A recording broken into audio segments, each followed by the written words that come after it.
Pemirsa, persoalan kemacetan menjadi momok bagi pariwisata Bali saat ini. Situasi ini perlu dicarikan jalan keluar oleh pemerintah provinsi maupun kabupaten kota, mengingat wisatawan asing yang datang ke Bali membutuhkan kenyamanan.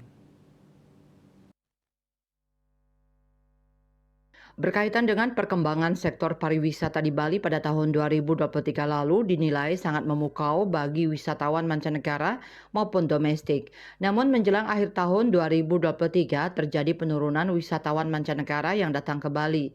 Selama perayaan Nataru beberapa waktu lalu, Pulau Dewata kebanyakan dikunjungi oleh wisatawan domestik. Situasi ini dinilai disebabkan karena faktor kemacetan parah yang terjadi di Bali mengakibatkan wisatawan mancanegara mengalihkan libur akhir tahunnya ke negara lain. Tokoh masyarakat asal Canggu, Inengah Sudarsana menilai bahwa kemacetan merupakan kendala bagi pariwisata Bali yang mengakibatkan wisatawan asing merasa tidak nyaman.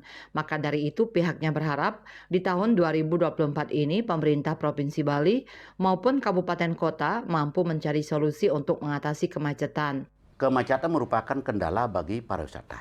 Maka dari itu harapan saya di tahun 2024, bagaimana pemerintah daerah, baik itu pemerintah daerah Provinsi Bali maupun pemerintah daerah tingkat 2 Badung, untuk mengurai kemacetan ini, carikanlah jalan solusi.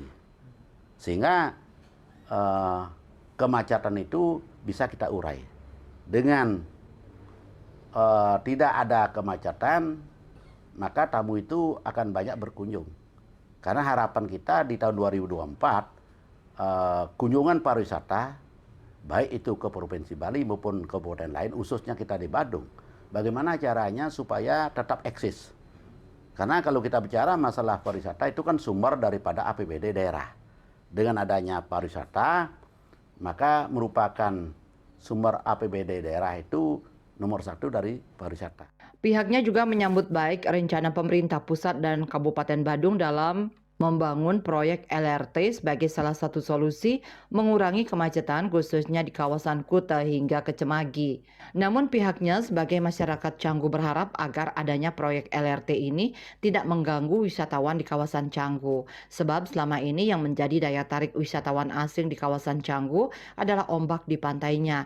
Apabila aspek ini tidak diperhatikan, maka wisatawan asing yang selama ini datang ke Canggu dikhawatirkan akan pergi. Antika, Bali TV.